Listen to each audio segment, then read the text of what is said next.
మీ సుమిత్ర ఈ వీడియోలో పల్లి పచ్చిమిర్చి గోంగూర పచ్చడి ఎలా చేయాలో చూద్దాము. 2 కట్టలు గోంగూర తీసుకొని వలుసుకొని బాగా వాష్ చేసుకొని పక్కన పెట్టుకున్నాను. ప్యాన్లోకి ఆయిల్ వేసుకొని ఆయిల్ హీట్ అయిన తర్వాత కారానికి సరిపడా పచ్చిమిర్చి వేసుకొని పచ్చిమిర్చిని ఈ విధంగా కట్ చేసుకొని వేసుకోవాలి. 2 స్పూన్స్ ధనియాలు, చిటికెడు మెంతులు వేసుకొని బాగా ఫ్రై చేసుకోవాలి. ఇందులోకి పచ్చిశనగపప్పు అండ్ పల్లీలు కూడా వేసుకొని బాగా వేయించుకొని తీసుకోవాలి.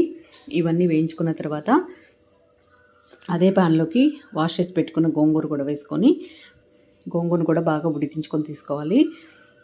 మిక్సీ జార్లోకి వీటిలన్నిటిని తీసుకున్న తర్వాత ఉప్పు, 1/2 స్పూన్ జీలకర్ర, వెల్లుల్లి రెమ్మలు వేసుకొని మిక్సీ పట్టుకొని తీసుకోవాలి.